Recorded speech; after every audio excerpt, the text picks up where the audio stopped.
And I'm going to just let you know that this information presented in the meeting is provided for educational purposes only. It's not intended to serve as medical or nutritional advice, should not be used as a substitute for professional guidance.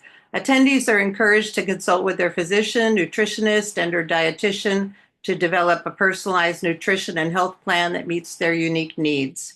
Good Living Habits, LLC, DBA Actify Physiotherapy, and Dr. Marcia Perretto cannot be held liable for any health issues, adverse reactions, or outcomes that may arise from following the information presented in this session without the supervision of a licensed medical professional. Please use this material as a general guide and seek individual advice before making any changes to your health or dietary practices. And now, Dr. Perretto, take it over. Hello again, for those that haven't said hello yet. So I would ask everyone to please mute yourselves just because for the purpose of the recording, this way the voice is not going to be interrupted by any background noise on your end. We also going to protect your identity so you don't have to worry about your images being shared. Well, we're learning how to figure out and how to only share what I present and talk or my face, essentially talking to you guys. Anyway, so today I want to talk to you guys about, so this is actually the first lecture on our Empower Spotlight. We initially started with the Wellness Wednesdays, but I am a huge proponent of empowering people instead supporting only. I feel like just when the definition of a support group is amazing, but in my point of view, I'd rather empower you guys as well. So I have registered the Empower as my name of my group and all. And I would like to grow and empower people to feel better and get better within whatever goal is your goal, individual goal. So today we're going to talk about rebuilding proprioception in hypermobile Ehlers-Danlos syndrome or Ehlers-Danlos syndrome and hypermobility spectrum disorders. So today I want to teach you guys a little bit of the foundational strategies on how to improve it. Um, so I would like to first start saying that clumsiness, fatigue, disconnection from your body is just not in your head. It's in your feedback system, right? So if someone is just saying, "Oh, this is just how who I am," this is just, or someone's telling you, "You're just clumsy, you're just always fatigued." This is because your feedback system within your body is not responding the way it should respond. So we are retraining the brain to feel safer inside your body. That's essentially what we are doing when we are training proprioception. Okay. So, what is proprioception and why is it altered in EDS patients? It's essentially your brain's internal GPS.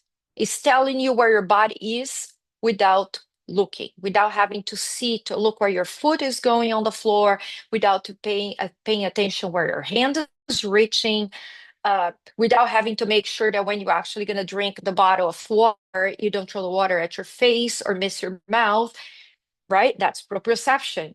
Um, so how it is affected in patients with EDS and HSD, it's essentially because the poor collagen is stretched joint receptors.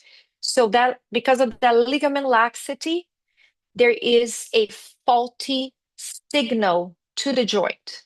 So we don't receive that feedback of where the joint is in space, and we end up having a delayed response to it. So it sounds like your brain receives this noisy type of information, which is essentially a delay feedback to what your body is attempting to do. And then it ends up causing compensations, and those compensations will end up causing overuse, and which will lead to more noise, more delayed feedback. So essentially, it becomes a vicious loop, right? So what common symptoms? I mean, I already mentioned one, which is one of my faults. There are two big ones for me, or three big ones that I always get wrong. I always leave my shoulder at the edge of a door frame. That doesn't matter how much I pay attention where the door frame is. That's I'm gonna walk into that door, that same door, a couple times a week. Another big one for me is I will get a bottle of water. I am distracted talking to someone, and I end up missing my own mouth and throw water on my face. And my next big one is when I'm going to scratch my eye and I end up poking my own eye with my nail. That's another one that I do pretty often. Uh, I My have a couple extra ones. Yes, go my ahead, big Andrea. one, my big one is walking up the stairs. I mean, I think I've lifted my leg high enough, and I'm sure I have, and I haven't, and I fall forward all the time, and that is just and the doctors say this is the first I've heard that is something legit. They're like testing neurons and spines, and it's that's the big reason why I came on this phone call. Yeah, Um, and Andrea, you are correct because there are some issues, they're neurological, that need to be ruled out, and just to make they're sure that working we on that. don't exactly. But once they rule out, they just throw their arms up. I'm like, I don't know Right. what's going on with you, Yeah. right? And they can't explain why, but that actually has a physiological explanation because there is such a noise delayed feedback, and we end up always tripping on the same spot. Yeah. So, if anyone wants to share your big one, I'm happy to hear. Let's take 30 seconds. Does anyone want to share? You can put in the chat your big one, or you can just come on up and tell me, what is your big one? Does anyone want to share any of your big ones? Oh, everyone else has great proprioception, Andrea. It's just you and I. Oh, thank God, Amy. Identify with running into the door. Great. Tripping, Marina. I know. I know tripping is that I call it the ghost. I always trip on something that is never there. Yeah, we all have our little issues going on. I So, broke both my hips oh no. tripping on something that wasn't there. I didn't even fall down, but I took such big steps that I broke both my hips, and that And yeah. that's possible. That's totally possible. So, what is one time you actually realized that your body didn't feel in sync? Do you have days like you guys will feel like it's worse than others? Like, because it's true. There will be that day that you wake up in the morning, you're way more clumsy than the next day or the day before. Why? That day takes the fatigue point as well. If you did too much the day before, if you ate foods that don't agree with you, all those things will actually make a huge difference on how we're going to respond on the next day. Okay, so essentially, um, there is an influence of your brain processing that information. There is an emotional modulation too. When we are emotionally off for whatever reason it is, that is going to affect us. Our vagus nerve also influences. If we're on that fight or flight or freeze, right? We always forget the freeze one, and we do freeze. Any of those things are going to affect on how we are interacting with the world around us. Okay, so if there is also a connection to anxiety, to the flares that we call the flares, I'm on an EDS flare, right? Or the dysautonomia itself, because when your body feels unsafe or unstable, the brain turns up the alert system. So you got to remember that this is not just a joint issue, it's a processing issue, and we have to re-educate it. So you can't try to re-educate proprioception as if it is only a joint problem. So, yeah, it's obviously super important to work on your either exercise session at home or in your Pilates session or in your PT session or whatever you're working out, whoever you're working out with.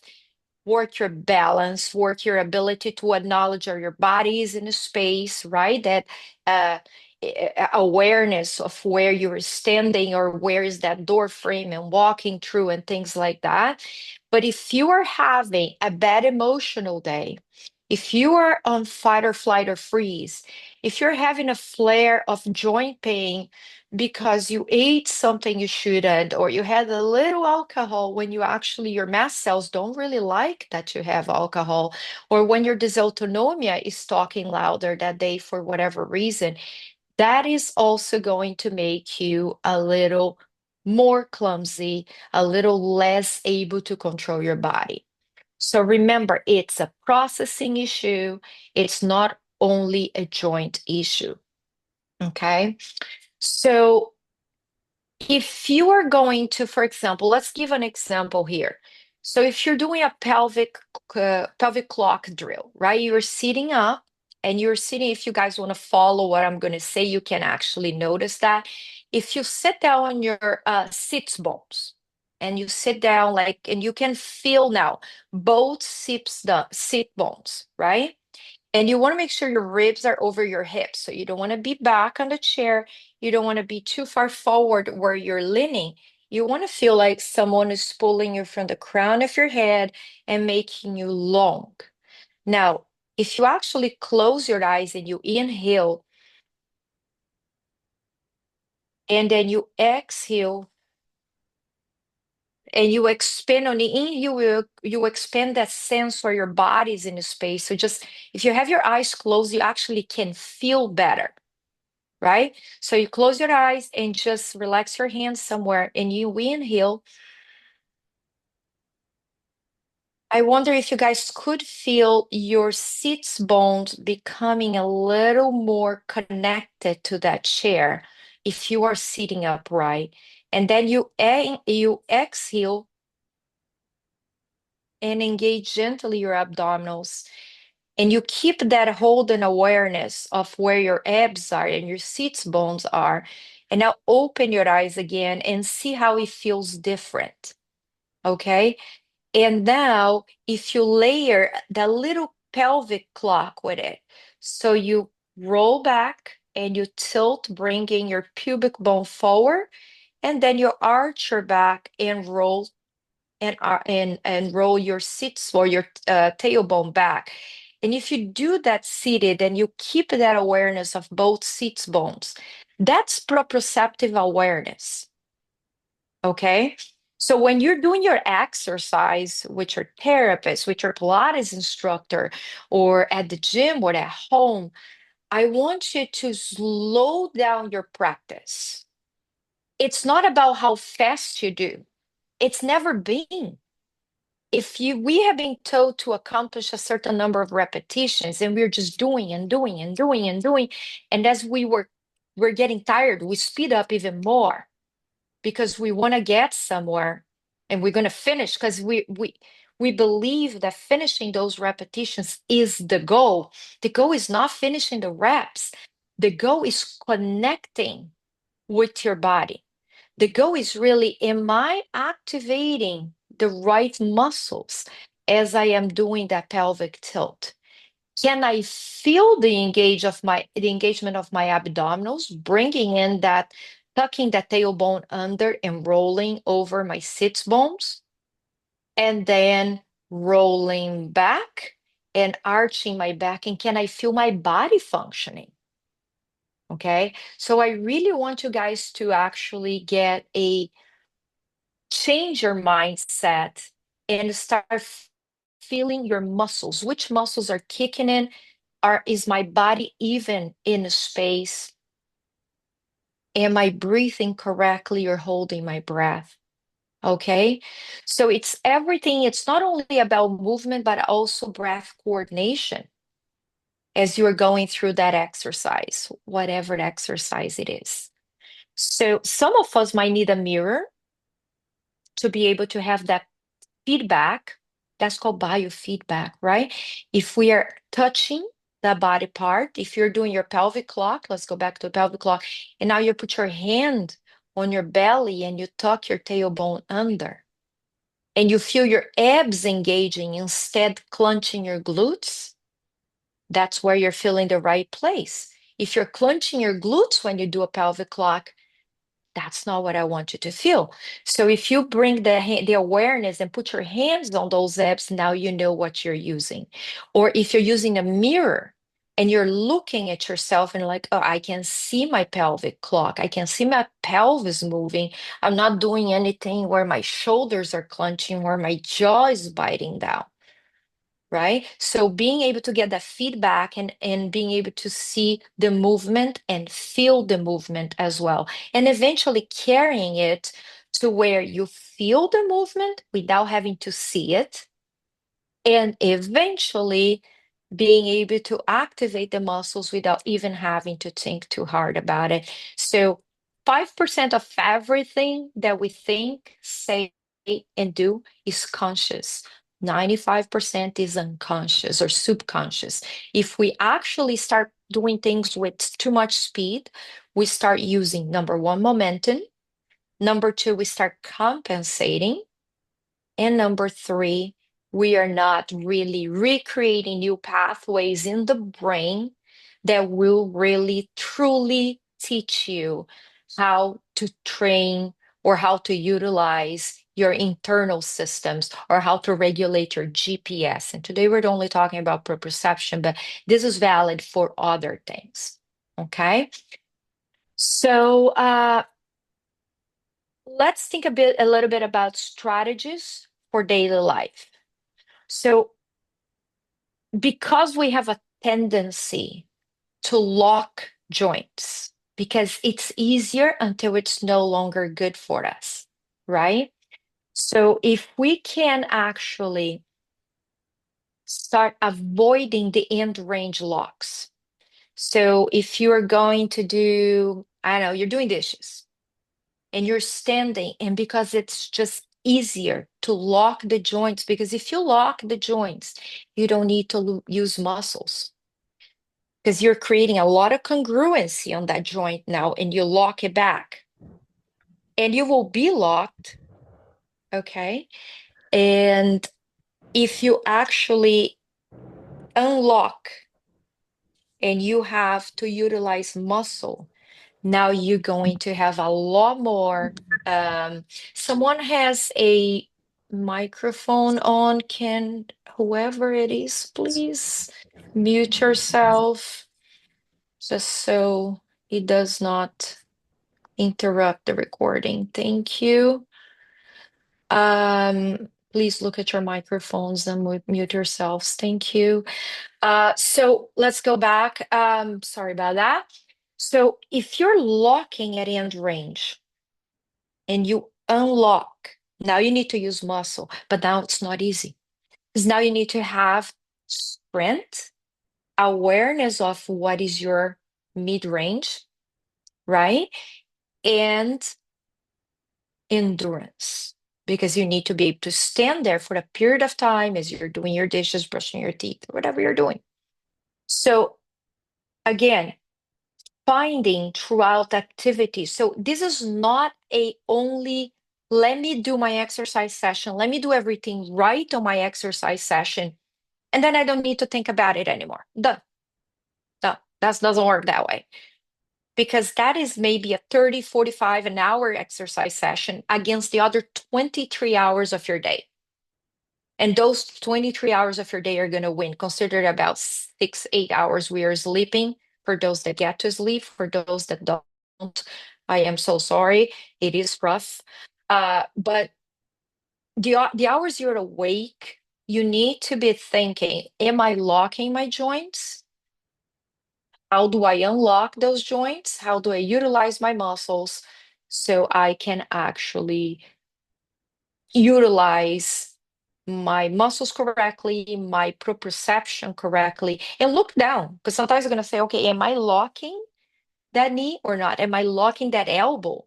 Like you're carrying bags from the grocery store and you're just there with the elbows locked and those bags are dragging your shoulders out of the socket, collecting yourself back in. And obviously, we don't carry bags here. I'm just doing that to show you, but your arm would be beside your body, but you're like there and your arms are hanging, your elbows are locked. Let's start utilizing muscle so we prevent further ligament and capsular damage and we retrain our proprioceptive um, system or GPS, right? So, what do you essentially want to do? There are a couple things that will help you initially.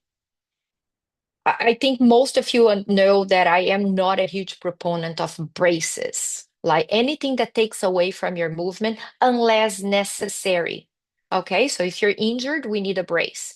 If you have a major instability that you cannot perform an activity without subluxing a joint, you might need a brace that gives you more support. But if you are just hypermobile, if you are like feel that things are trying to give, but when you put something compressive, it helps you. Let's use what is known as well, not only compression sleeves, but it's also known as active bracing. Active bracing is anything that gives you compression, but doesn't take away from your own movement, your own ability to control the movement. Okay, so compression pants, like you all know, I'm a huge proponent of the CW-X pants because they have that kinesio taping system around the knee, the hips, the lower back. Excellent pair of pants. They have shirts, similar shirts from different brands as well that are very helpful for those with shoulder instability, for those that need that compressive abdominal and rib or shoulder support to help you with posture. Body braid, amazing. Love it to pieces. Have one myself and use it. Um, could use more often, but kind of difficult to put on initially. But once you get it down to the T, it's super helpful. Another thing that's very helpful, feedback touch, right? What is feedback touch? If you're sitting here and you're like thinking that you put your shoulder in the right place, but you're like, oh, this feels forward. Feedback touch is just like, oh, okay, now that's where my shoulder is. This is feedback touch. You put your hand and you teach your joint to find that neutral position. For those that are okay to be barefoot on the ground, and I don't like hardwood floors or tiles for us, but once in a while, taking your shoes off, putting your feet on the ground, and getting that feedback. Am I leaning more to one foot? Do I feel more weight to one side? What is my neutral? Oh, this way I have same weight to both feet. Essential. So work to that. So if you're doing your um you're washing dishes or you're brushing your teeth and you're barefoot. Now let's put it all together, right? You're barefooted and you find that balance in between both feet. And now you notice your knees were locked. So you're like, okay, let me unlock my knees. Let me look down, make sure my knees are not flexed. Because there is a huge difference in between. So we usually bend our knees where we kind of bowl them back. This is flex knee. Try to find yourself that point where your knee is actually in neutral. And it's going to take you a while figuring out, closing your eyes and playing with that knee until you realize, oh, that's how it feels. Okay, this is neutral. Let me close my eyes and absorb that sensation. This is how it feels to be neutral and in between my both feet equally. Okay. And for those that can't, light compression sleeves or compression pants will help you, or the body braid will help you find that neutral a little better. Why? Because sometimes we need a little help to find the neutral. We need that feedback touch, which is feedback touch is not only by your hands, feedback touch is being done by the compression sleeve, by the compression pants. It's going to help you find that center. Okay, and then you also have the other benefits, right? Because it's going to be the blood pooling that you are, improving blood circulation, blood flow return to the heart if you have compression. And initially, most of us, if not all of us, will benefit from compression to help us find ourselves in a space. That's why I always talk about closed chain exercise and suit closed chain exercise because it's giving you feedback. It's giving you proprioception, right? So when we have that dumbbell and we are freely moving in space, a lot of us, and myself included, have a real hard time to isolate and focus on the right muscle group when I'm working out if I have something loose on my hands. At the moment I attach it to a band, to a spring, like or a bungee, right? And in Pilates, or at the moment I connect it to a wall or to a bar or to a ball on the wall that's touching. At the moment I'm touching something, I got better feedback. Your brain is like, oh, now I know what I am. Now I know what that hand is. And then you start with movements and you start retraining, then neutral. So now that knee, instead going bow-legged or like bending backwards, you are going to be able to find a neutral better. And eventually you retrain those neural pathways in your brain. So you know that you still go if you intentionally need, you still can go hypermobile, you still can go into that bowing, but now you know that that's where you should stay. And eventually you engrave that so well in your brain that your brain doesn't go there anymore. Okay. Um, so when you're doing motor planning resets, I call it, you want to do micro breaks of 15 to 20 minutes. And you do drills of 2 minutes into the existing routine. So if you're brushing your teeth, if you are doing dishes, or if you have a work breaks, you set your clock, you're working in the computer, and you start finding, like, stand up and just find your micro breaks and start adding those 2-minute drills. We got to get up from the computer, or we got to get up from the couch, or we got to get up from whatever we are doing and take a break for our mental sanity, right? But we also need it for our bodies. So doing, like, including this throughout the day, every 15, 20 minutes, obviously if we're working in a big project, taking 15, 20 minutes just kind of doesn't allow us to like, if I'm creating a lecture, I can't take 15, 20 minutes and take a break because it takes away from my ideas. But as soon as I finish a block of work, a paragraph, a title, I try to get up because I need to get my blood flowing.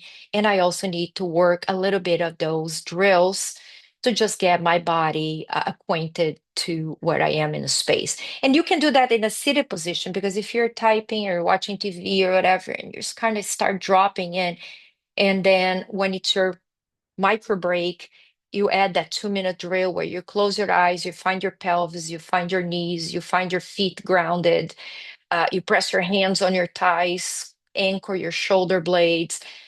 Anything that you add, becoming aware of your body, is training your GPS system. Okay. So for example, when you are coming up from a chair, let's use some functional examples. Okay. If you're coming up from a chair, a lot of us, because of the weakness that we have on the external, the hip abductors, will tend to push our knees together and then to get leverage, right? So we push our knees together, it gives us leverage, and then we stand up. And we sometimes throw our bodies forward trying to get that momentum.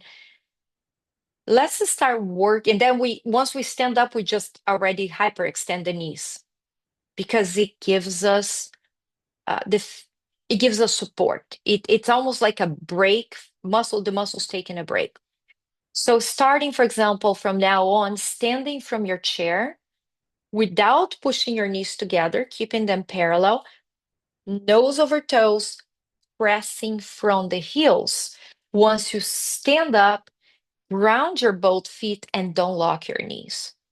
And start working that drill throughout the day. So every time you get up from a chair, from your couch, make it be a mindful training of your GPS system.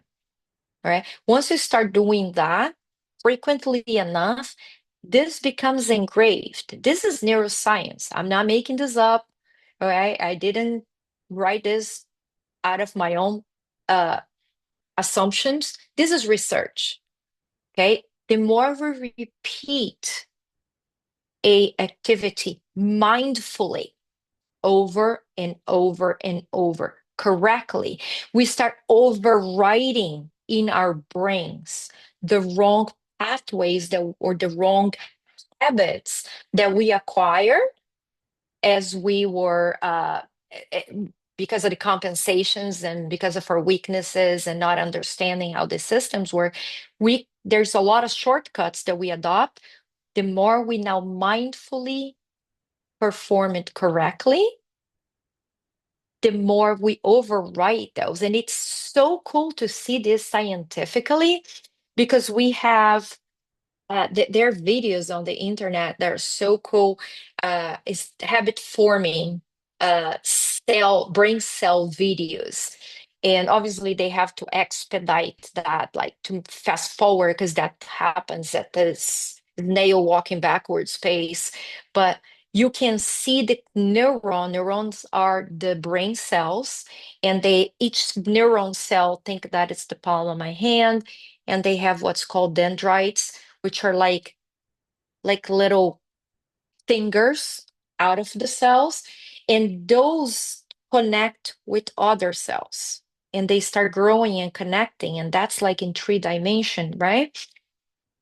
By doing something wrong, not intentionally, obviously, by adopting pathways or easy ways to get something done, we create strong connections. The more we repeat that wrongful pattern, the stronger that wrongful pattern becomes, the more work we're going to have to break them down.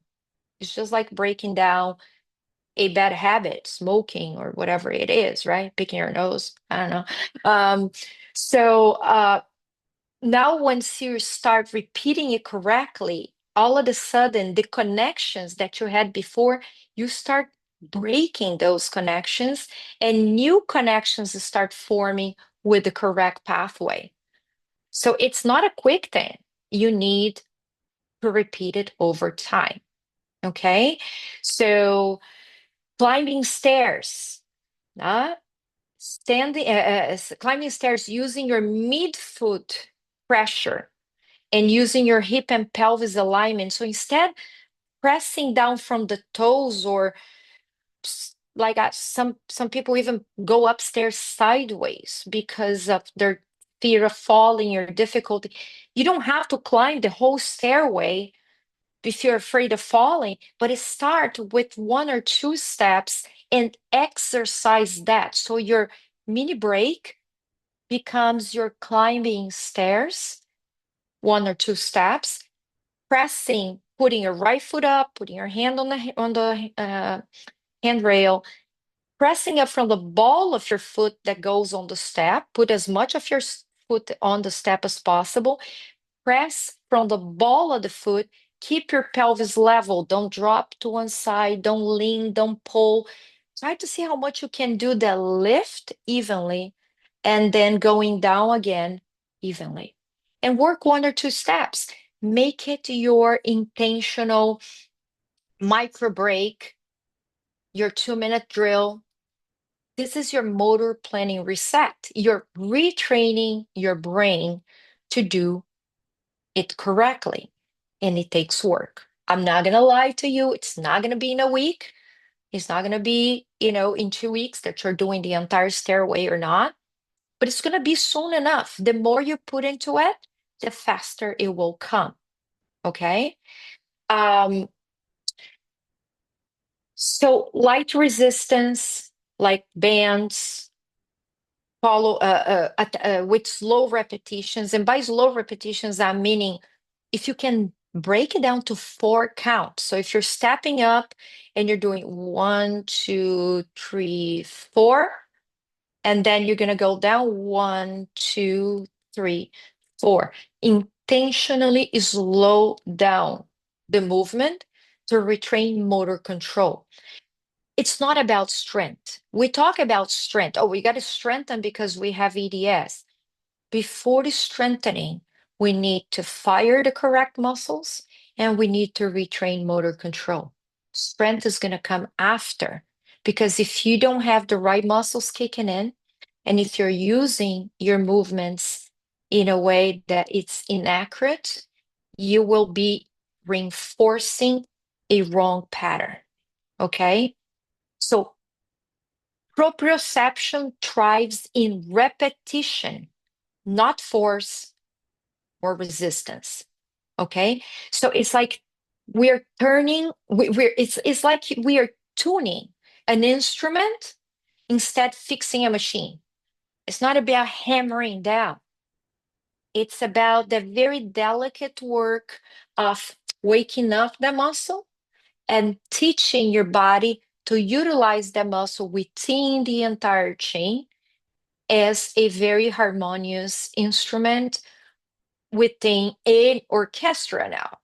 Because it's not only about the instrument, it's about the entire orchestra playing correctly.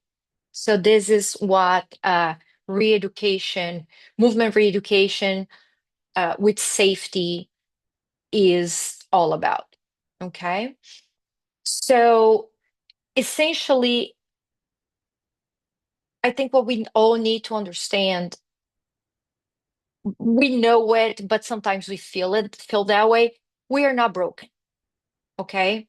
Our brains have just lost the clear signal from our bodies. We just need to help the body to listen again. We need to have the brain body connection. Okay. So if you are any exercise you're going to do from today on, slow down your practice. Focus on how to build that movement with confidence. Okay.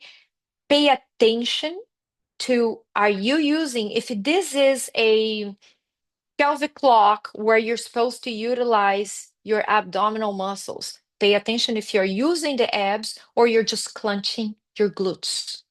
If you are doing a clamshell exercise on your side, the one that you just kind of lift your knee open and close, are you using the side hip?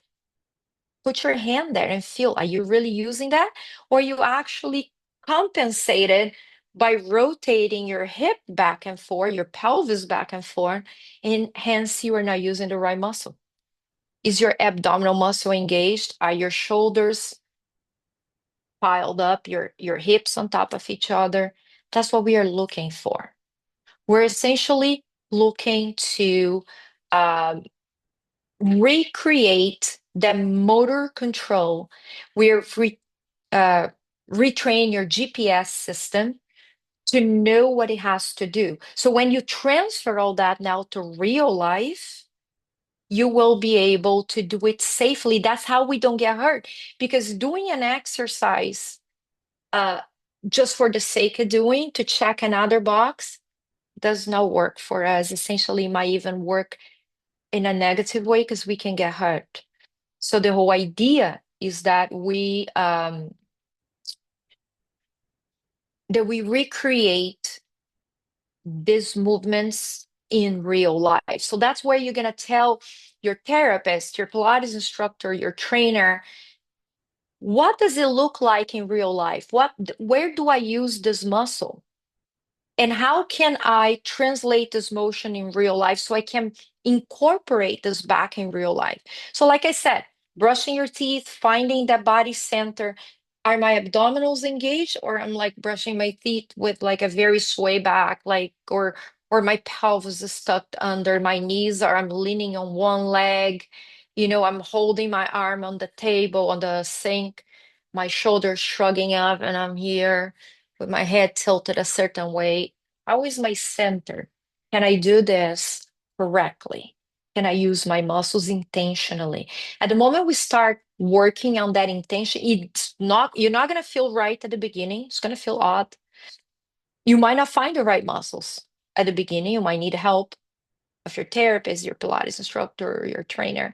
Someone is gonna might have to have that person that lives with you and tell you, am I actually, do I look like I'm midline? Do I look, is my head actually kind of, because I have a tendency to hold my neck like this because of how my neck is misaligned, the vertebrae are. So for me, this is odd. It feels like I'm off right now. This is off, but I intentionally do my best to stay at what is my correct neutral, because this is only going to reinforce a bad habit that I have. And then it's going to end up tightening muscles in one side, overextending and stretching ligaments and muscles, and not utilizing the balance that we need to. That carries on into the shoulder. That carries on into my shoulder blade, which eventually carries on down the chain. So if you have a neck problem, you don't have a neck problem, you have a chain problem. If you have a shoulder problem, you likely have a diagonal line problem, a functional line problem. Where is that in how we reconnect?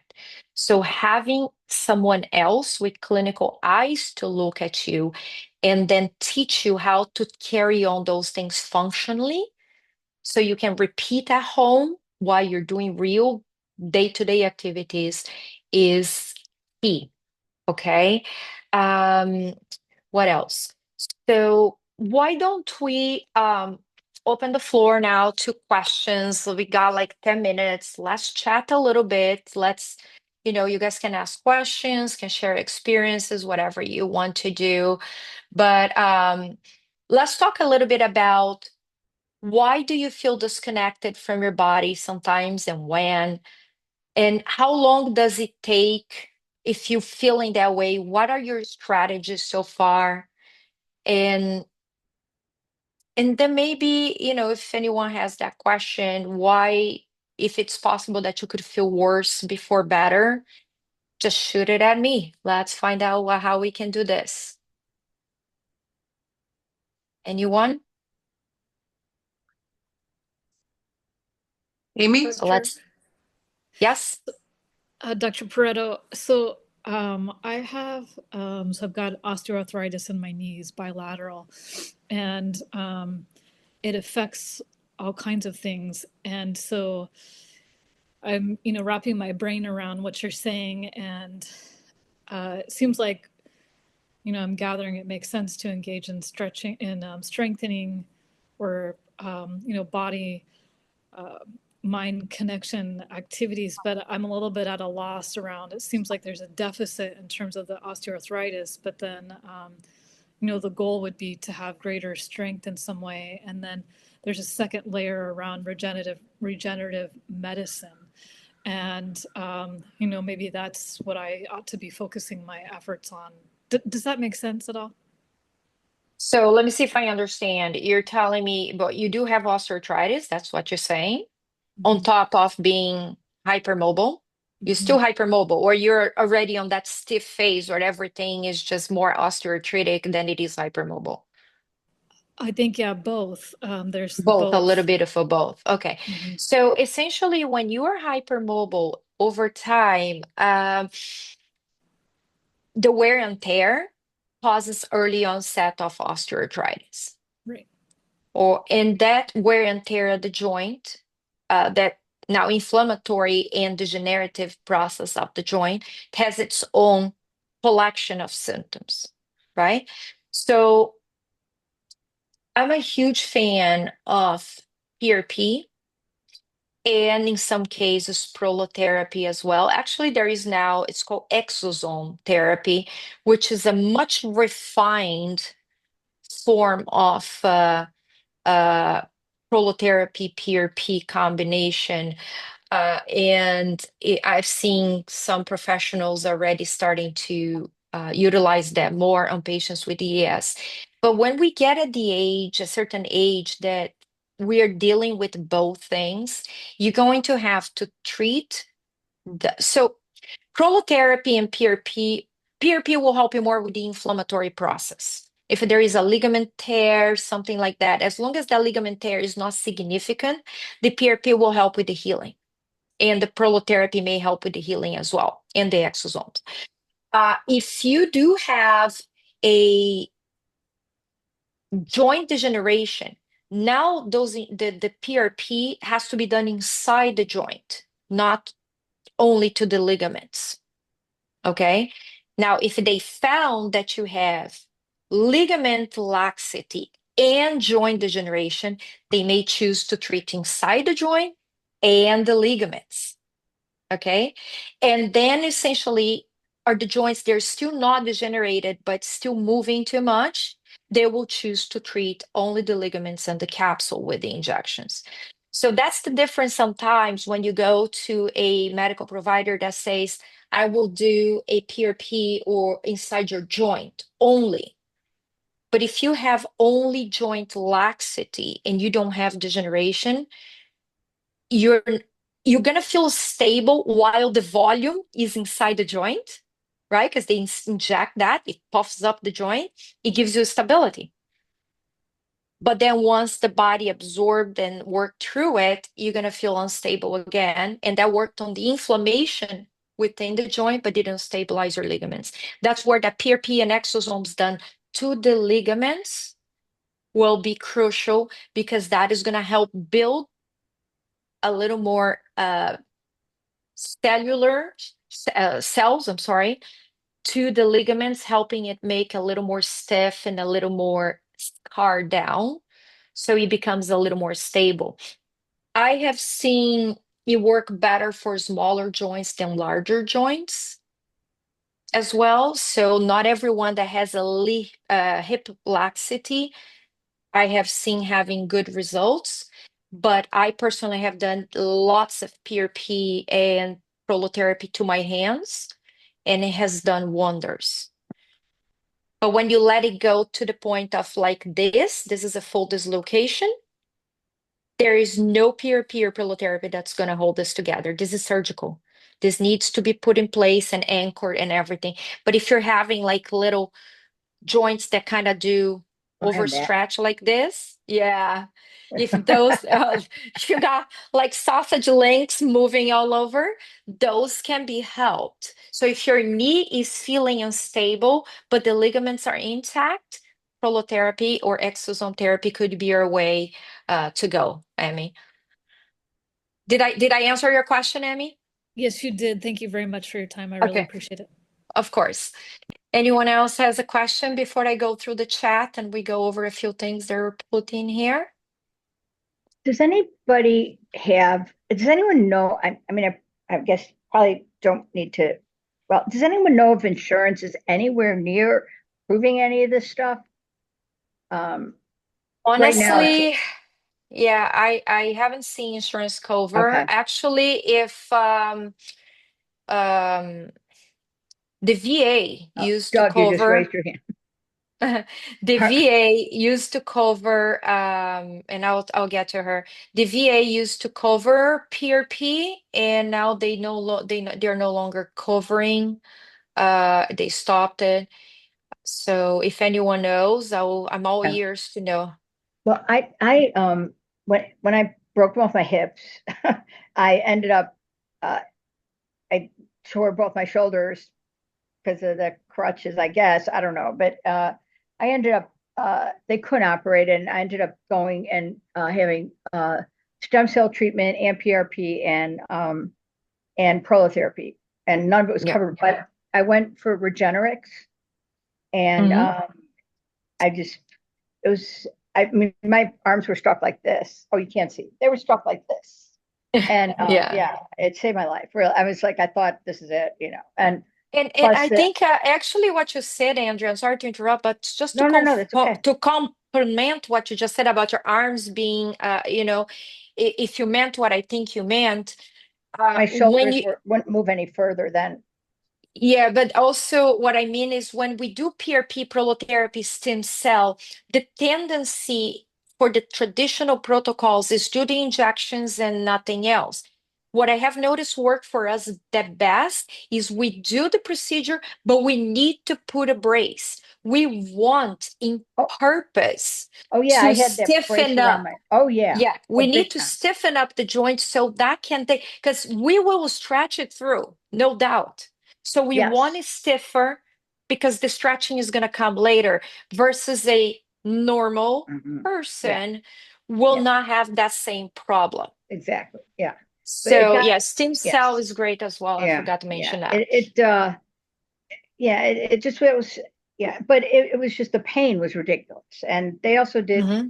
after once everything settled down, and they did some, dry needling and just some things that I'd never really had done. And it was, I mean, I haven't been afraid to try new things, which really kind of surprised me, but I do have to use compression garments and, uh, when we're kids, we're stupid. Okay. Had I known all this, I mean, I'm 65 years old, and when I was a kid, it was really cool. I could twist my arms around my head and my legs, and it's by the time I was 30, my ankle joints had to be fused because they tore so many times. And the joints, instead of looking like this, they're like this. So, it's a way of life that I had to live. But listening here, it was really great, is that all these things that I thought, I'm doing them, but the repetition, everything that you're talking about, I'm doing in the swimming pool. Like the falling of the stairs, it's like they're doing these one up, these step ups, but one at a time, keep like repetition until my brain doesn't think about make it up that one step, make it up one step. And I see this. Yes, vagus nerve. Yeah. Yes, And there's it's these, super a important. friend of mine gave me these. And so, yeah, I mean, it's I changed my love whole that outlook, box. looking past realizing it's EDS. I'm looking past, let's just operate, which was my whole life. Hmm. And looking beyond that has just changed everything. And it's only been 5 years. And I guess it all started with tripping over imaginary crack in the sidewalk and breaking both my hips. Yeah. But I Story of really, our lives. it's very Yes. excited to listen. This call has sort of confirmed to me that there are other people out there who are like me, and well, who believe that this is the way to do things. And it's Mhm. not to throw yourself in the hospital. It's not to just, And the it's problem great to is, listen to yeah, this. and the problem, thank you, Andrea, and that's why I do this, because I just want to, eh, be able to help somehow and give a little more, because when I was going through my own process of diagnosis, me diagnosing myself, because everyone else was telling me I had nothing, Right. it was rough. It was rough having to realize all this alone. So I want to be able to contribute, to give some and help you guys, even if it's a little bit. So we got 5 more minutes. I want to go over and let's give and Andrea, I appreciate your No, input I'm and done I talking. totally I just wanted appreciate to it. thank you, really, Oh, it's my for pleasure. It's my this. honor. Oh, I appreciate you for being here, giving your time of the day to me and to listen to all this and to share One thing I because want, that's so important. we have a YouTube channel, Dr. Marcia Perretto, Active IPT. So the previous sessions that we have done like this, Dr. Perretto talks about different topics, and you can go back and watch those as well if you think that would be helpful. And this Yeah. eventually. Yeah. Thank you, Patrice. So I let me see. So just looking at a couple of feedbacks here, and if anyone wants to jump in, just raise your hand. We'll get to you. So Elizabeth said she also run into door frames as well, and she recently placed a suitcase in the corner of her room, and nearly every single day she find a way to trip over continuously, even knowing it's there. Elizabeth, that's the story of my life at the office. Patrice put a box on the floor. I looked at the box. I walked in, I looked at the box and I said, I am lifting my foot. I am not tripping over this thing. Next thing, Patrice is popping her head in the room and saying, are you okay? Because I kicked the box across the room and intentionally try not to. So, story of her life. Marina said, yes, some days worse. Yes, it's true. Uh, Alana said, trip up the stairs, trip with my foot on the ground, hit elbow on the wall edge. I have a townhouse. I go upstairs, and at least 2 or 3 times a week, I will leave my shoulder on the turn of the handrail. It's been 15 years I live here. For God's sake, am I ever gonna learn to make that turn? I don't think so. So and Alan also said that's very helpful. It's not just a joint issue, it's true. So I want to say that, I'm a physical therapist by training. Okay. I think I go above and beyond physical therapy, traditional line of thought at this point. We are not the only answer. PT is what we need. Physical activity is what we need, but we need a lot more. We need the nutrition. We need the mindset. We need prolotherapy, PRP, stem cell. We might need so many other tools. Okay. It's not only just strength training. Okay. Let's forget about this idea that was given to us. It's not only about that. We are a whole person. We need to be able to improve our entire body, from digestion, utilization of nutrients, uh, control our mast cells going haywire, or for those that have it, control our dysautonomia symptoms that affect pretty much everything, and then be able to exercise with all that going on and not flaring your mast cells, not flaring your dysautonomia, not causing post-exertional malaise, all that. Um, Doug said to stop moving with momentum has been huge for him. And it's true. We have a tendency to try to move with momentum the entire time. Also, who else here said? Oh, Elizabeth mentioned, I do notice on days where I have more physical and emotional exhaustion, I tend to stumble and run into walls more. So true. Your GPS is off, right? It's a heavy, cloudy day, and now your GPS cannot find itself, the signal from the satellite. So she agreed that's helpful, listening and learning about this and understanding my body a little more during moments of physical emotional stress. Honor your physical and emotional distress. Honor it and say, no, I am sorry. I'm not sorry, but say it. Makes people feel better. I am sorry. I today have to honor my body, and I cannot join you for this, or I cannot do that. There's nothing wrong with saying no, putting a boundary and saying, today I am taking care of myself. Okay. You're not doing anything wrong with that. Um, Doug said, I love my CWX. Doug, I have been wearing those pants since 2009. I think I'm through my 8th pair now.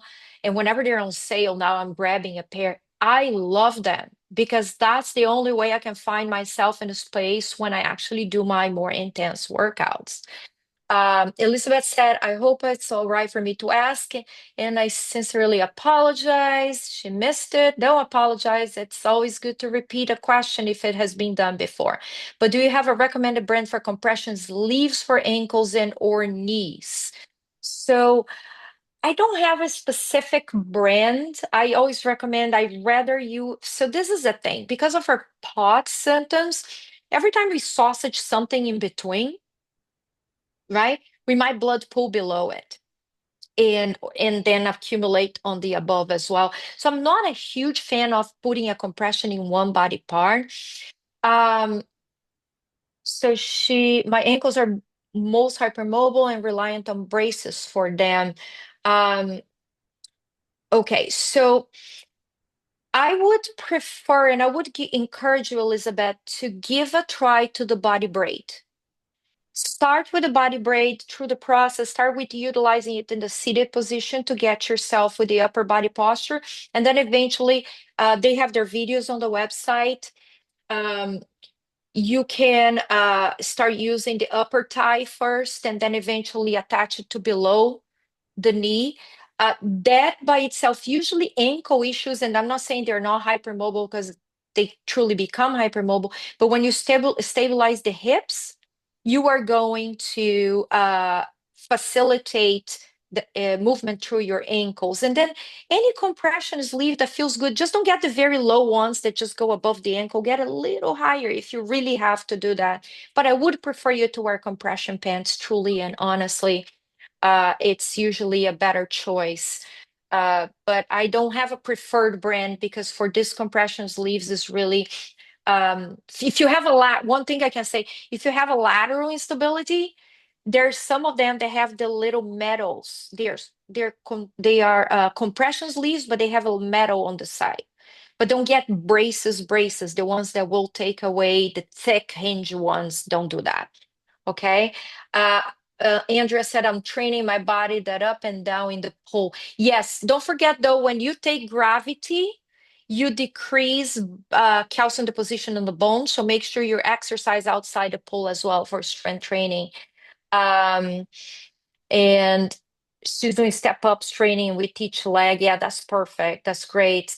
Um, Thank you, Andrea. I'm glad that we are actually helping you with reinforcing your knowledge. Alana said this is a common sometimes proprioceptive fault feels like a flare or the proprioceptive faults are from the pain of a setback minor injury. Totally correct. Exactly. If you overstretch the joint, if you overstrain it, it's going to be injured. You're going to lose the feedback and you're going to have to they'll put that external support for a bit period of time until the joint becomes a little more healed and then you are able to retrain. Sometimes trying to manage pain with medication leads her to shut off and stay guarded, but this keeps her from breathing and causes fatigue. Yeah, there's a lot of issues. Everything will cause it's an emotional and a physiological response. So yes, unfortunately, that's when you take a step back, regroup, and say, what does my body need today? And that vagus nerve breath work. Uh, it's essential to help you recenter. Um, you're welcome, Amy. Um, do you know a therapist in my area of the country? I don't know where your area of the country is, Andrea. Memphis. Uh, Memphis. Memphis, Tennessee. No, I don't. We can keep hunting. As soon as I find out, keep in touch with us. On the EDS website under practitioners, you can search by state. And so that's Yeah. a good way to start, but I actually worked with someone already here. You know what? I'll take it off. That's not fair. I'll take it offline. It's fine. okay. Yeah, Okay, not a problem. Not a problem. You can connect with us. Um, but yes, so in Elizabeth, she is new to, and she's actually a very new patient of mine. Yes, hello, Elizabeth. Now I know who you are. So you have seen my ankle braces. Yes, I did. So we'll talk about that. Hi. We'll talk about that in clinic and go over with you. Anyone has any questions that you want to ask live? We're like just over the time, but I will take the time for one more. Anyone? I think we're all good. Yeah, we are all good. All right. So Hi, thank I you have a- all. oh, Yes. Go ahead. Go I ahead. wanted to unmute. Dr. Perretto, how long does it take someone to really begin to see the effects of moving into proprioceptive work? I know you were talking about it not happening overnight and that, it's not going to maybe even happen over a month, but um, when you have multiple injuries and you have multiple subluxations and areas of stability, to be gentle with ourselves, what might be realistic if we're working with a practitioner, and also what could we ask a practitioner to help us with proprioception? So, Alana, this is the thing though. It depends on how your body is presenting. Someone that has less faulty mechanisms, less joint subluxations, has less intense dysautonomia, maybe doesn't have or has minimal mast cell activation syndrome issues, will respond a little better because they have less challenges. Someone that has more, the more challenges you have, the longer it takes. I always, at the clinic, I always tell everyone, this is not an overnight process. This is not a 3 times a week times 12 sessions physical therapy program. For us, we need to allow the body to adapt and recover. So this is a once a week, twice a week in clinic tops, working daily at home to rebuild it, and then looking at anywhere from like 4, 6 months, 8 months to rebuild. Because, for example, my own example, it took me 7 years to be able to get to where I am physically. I have patients that have done really well, and in 6 months, because they had less, I had surgeries, I had a lot of stuff. I was in a wheelchair. It's a whole different beast.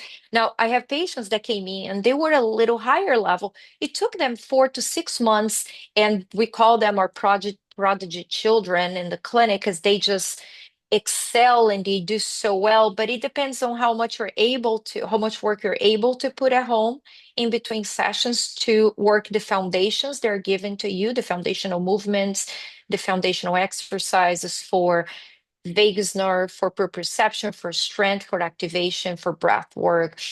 And then how much you're able to progress in each session that you meet with your therapist. And this is a one-on-one work where your therapist is really guiding you and helping you to find yourself within the movement and use the right muscles. If you're being left alone in the clinic, do 3 sets of 10, I'll be right back. That model unlikely is going to be helpful for us because we will just compensate and not use the right muscles. So I would say, I like to say that at least 4 to 6 months is a good number to give to someone if you are coming from a point where you are at least in an intermediate level, you're not, completely deconditioned, if that helps at all. Thank you so much. Of course. All right, everyone. Well, we are 15 minutes over. I mean, we're about right. We started at 4:10, 3:10, so waited for a couple people to join us. So we are about an hour in. We'll be doing another meeting next month. If you guys have any suggestions of topics you would like us to discuss and present, I will be happy to take into consideration. Just send it out to Patrice at info@actifypt.com. And we'll be happy to discuss those topics. Otherwise, I have a little sequence I am following. I will be coming up with the next one. You guys are going to find out what it is soon. And if you have any friends that have EDS, dysautonomia, mast cell, let them know about this. Share with them the lecture, and come on over to my page at Instagram at the_EDS_PT. And I have been able to now bring a lot more content in there. So I hope it's going to be helpful for you guys. Okay? You all have an amazing rest of your day. Thank you for joining us. You all enjoy. Take care. Bye-bye.